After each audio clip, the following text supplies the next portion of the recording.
Hello, this is Dr. Garrett Castleberry, Program Director for Communication, Media, and Ethics at Mid-America Christian University. I am here with our Creating Social Media Presence and Cultural Movements interview number 5 in our Asynchronous interview series. Every week we're bringing in a special guest, and our guests importantly range in a variety of capacities, but often we are tasked with finding the links between them. The links could be a background in communication or some kind of undergirding thread that ties into our course. But you students have a lot of the power and the say. You're asking great questions each and every week for our guests, priming them, and we're working on our interviewing skills in an asynchronous setting. And so for week 5, we're joined by Whitney Knight. We're so grateful to have her here for me in person. And we're going to talk to Whitney and ask your questions and gain her feedback as someone on the front lines of modern press release work, or rather public relations work, marketing work, and so on at the university level. Okay, so Whitney, thank you so much for taking the time out of a really busy schedule to join us here, right? It is no problem at all. Thank you so much, Garrett, for having me. I'm actually an alum of the Mackey Communications program, and this university, this program all really mean a lot to me. So I'm really honored that Garrett reached out to me, and this is a class that I had before. And honestly, I'm really excited to see how it's grown. We did not have video interviews when I was doing it 3 years ago. I graduated in 2016 and started working at Mackey as a full-time position after. It actually came out of my internship that was a part of my degree program. So I've been really blessed. This program has really blessed me, and I hope it will you too. And I'm excited to answer your questions. Awesome. Well, we've got lots of questions we want to jump into. Most of them I'd seen in advance. I previewed, but a couple of these videos snuck in under the radar, even for me at the last minute. So, well, without further ado, let's jump in. I'll play the videos. Let these speakers voice their perspectives, and then Whitney will comment on it. First, we have Rosalind Ben. Hi, my name is Rosalind Ben, and we are in week 5, the final week of creating social media presence and cultural movements. Dr. Castleberry, thank you so much for connecting us with Miss Whitney Knight, and an exciting hi to both of you. Miss Knight, I would like to commend you for your extensive past and current career and educational accomplishments that are too numerous to mention in this brief video. I would also like to ask you 2 questions, and they are, would you briefly share with us content you created that successfully motivated a student or students to re-enter college and continue their pursuit of a formal education? Okay, so you previewed to us with your background that you've worked with MacU on this kind of reach back program, or I forget the title of it, but could you explore that a little bit with us and what that entails? Yes, absolutely. And first, Rosalind, thank you so much for your sweet comments. That really means a lot to me, and this is something that I'm really pumped to share with you guys. So we have a marketing contractor who was brought in right around the same time that I actually started working at MacU.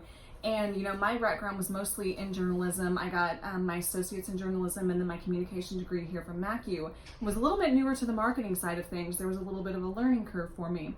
But one of the things that I'm honored to be able to do for MacU is to work on marketing emails now.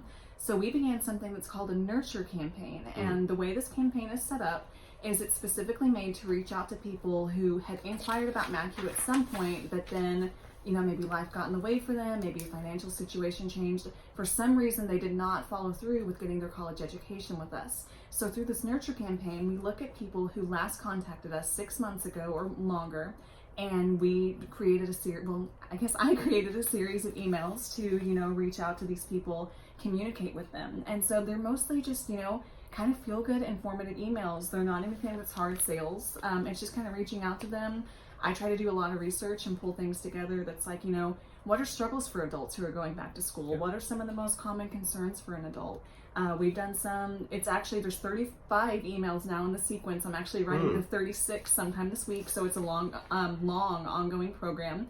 The email sends out every 2 weeks, and since that we began that nurture program, I guess it was about 2 years ago now, we have reached out to honestly thousands of students, and of those thousands of students we have a couple hundred who are in the application stage, but we actually have over 70 who have actually started or applied with MACU as a result somehow of the content in those emails. So that for me, you know, MACU being so important and MACU having transformed my life, it really means a lot to me that my words were able to help somebody make that decision, you know, not only to go back to school and change their life, you know, for themselves, for their family, but also, you know, choose a school like MACU who has these values, who has these amazing, oh, I think we're offline. Oh no, we're not. I think we're good. Are we good? Okay, All awesome. right. But you know, to choose a school like MACU that has these amazing values that really helped me lift me up when I was a student and really transform my life. So it's a very humbling thing for me, and I'm honestly just kind of blown away every day that it's something that I was able to help with. You mentioned something that I think is a great tie-in to our students. Many of them have had one or more courses relating to advertising. And what you're describing there is that diligent process where we need to show patience, but we also need to be rigorous. You've sent out not just a chain of 35 plus and building emails consistently, but you have sent it to, you know, the important thing is that you're sending it out to thousands, you're blasting it out there. And there's that understanding that it has to flow over a larger number to get a certain amount of return, right? Yes, sir. Whether it's hundreds that then reach back and then, you know, 800 that begin that process. This is very similar. This is very similar to advertising and how it works and how we have to be strategic about where we're pointing that, right? And who is the recipient of it. You're not just sending that email out to anyone. It needs to be a focus group of some sort. We have a really specific audience that we reach out towards, and you know, sometimes we actually refine that audience. We actually use something called Marketo, which is how we kind of manage these older, you know, student inquiries and leads.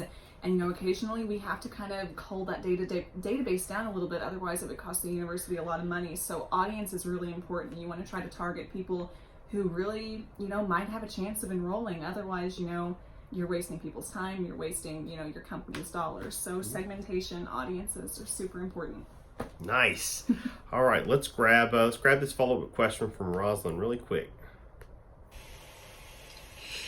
Ms. Knight, what advice or words of wisdom do you have for us as we continue to pursue our communication-related degrees? Thank you so much for your time, and I look forward to your responses. All right. So most of these students, comm majors, and with communication degree often comes that a sense of uncertainty sometimes, right? We're not sure what it is or what to do with it. And we try to, you know, let them know that's part of the journey. But it's reinforcing to hear from those that have kind of come through that tunnel, right? Absolutely. You know, Rosalind, again, thank you so much for your questions. This, again, is something that I'm so passionate about. You know, I've always been a word nerd. I've always liked writing things. It's really just a passion of mine. And what I would say to anybody in this field, you can use communication anywhere. And as Garrett kind of mentioned, you know, there's so many things that you can do with this career, whether you want to pursue journalism or PR or advertising, or, you know, something at the university level like I'm doing. We need great communicators. And, you know, especially, and I say this as a millennial, especially as, you know, we move forward in an increasingly technological world, there are a lot of facets of communication that are just being lost. And I feel like there's such power in words, and God gave us, you know, this talent and this gift and this drive for a reason. So, you know, follow your heart. You can change the world with your words, with your communication. Very nice. Very nice. Let's jump over to, let's see, who do we want to hear from? Liz? Let's do Liz. Elizabeth. Where'd she go? Here we go. All right. Hey guys, this is week 5 interview questions with Miss Whitney Knight, who currently holds a marketing position at Mid-America. My question to Miss Knight is, what kind of feedback do you receive when you release your quarterly magazine? Hey guys, this is All right, so involvement in the Mid-American? Yes. So actually, I'm actually working on the Mid-American right now for our September issue, so I hope you guys will get a chance to pick it up. It's kind of a labor of love for me, but it is my baby, and it's honestly one of the best parts of my job. As far as, getting feedback, one of the greatest things with that magazine is we usually have a giving section in there that would just be some sort of appeal, whether that's for a facility that we might be building or whether that's just for student scholarships.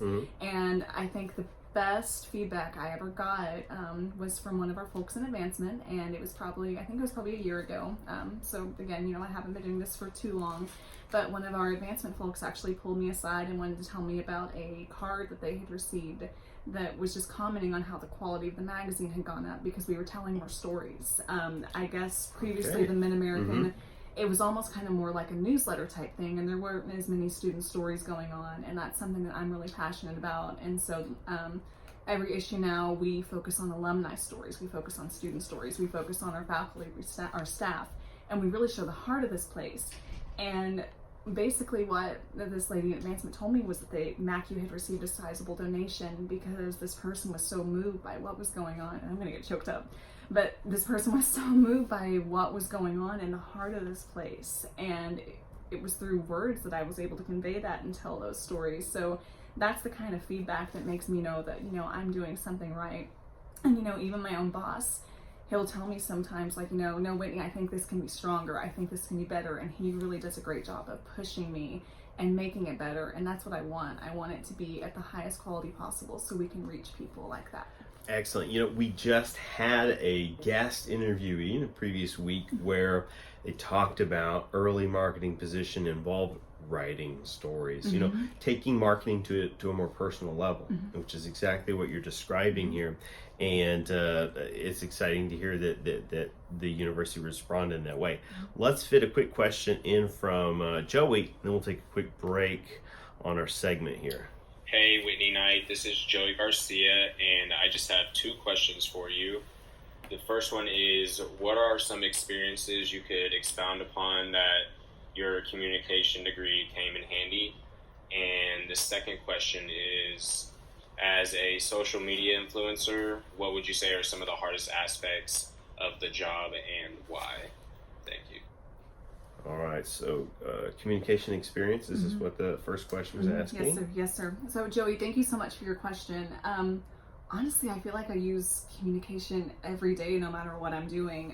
So my job, one of the most exciting things about my job is I get to do something different every day. And that's really exciting for me because I think I'd get really bored if it was just the same old thing. But for me, sometimes I get to write press releases. Sometimes it's something like a campus memo. Sometimes it's just my boss sending something over and being like, hey, can you proofread this email for me really quick? I mean, it can go from things that are really minor to things that are bigger, like a full-fledged publication that's going out to thousands of people. It really ranges. And I would say, honestly, I use communication and the things that I learned, in Garrett's classes, in all of my comm classes. I feel like I use it every day. And, it's just such a part of everything. I mean, I've had to give presentations even, and you don't really think about that as being part of like your marketing job. But, for instance, I've given reports on, our emails, our nurture program and what it's done. I've given that to some of our department heads here at MACU. And, public speaking classes really help you with that. I'm a kind of anxious person. I get a little bit shy in front of crowds sometimes, but it's those things that we learn in our communication program that really, keep us grounded and give us the skills that we need to succeed everywhere, even, outside of our career. Excellent. What was I'm trying to remember the second part of it. Of the job and why? Oh, social media. Of the job. Media influencer, what would you say are some of the hardest aspects of the job and why? Oh, the hardest aspects of being a social media personality. So the biggest thing with social media is it's always changing so much that sometimes it can honestly be a little bit exhausting to keep on top of the trends. And right when you think that you have one trend managed, it's changed again. And not only that, but even among social media platforms, your audience has changed so much. So right now, MACU is really active on Instagram, on Twitter, and on Facebook. And among the 3 of those platforms, the audience that we're tailoring to is really so different. So on Instagram, you'll see us doing a lot more stories and video because that's where our traditional student audience is. That's where our prospective students are at. Whereas Facebook is somewhere where we can not only target more of our adult students, but we can also target the community through events and things. So I would say the hardest thing is just, being able to know your audience and being able to keep on top of trends and what's happening and what's changing all the time, which, again, is part of the fun things about social media because, again, it's always something different. Awesome. We'll take a quick break on our segment here and we'll wrap up some additional student questions uno momento. Thank you guys.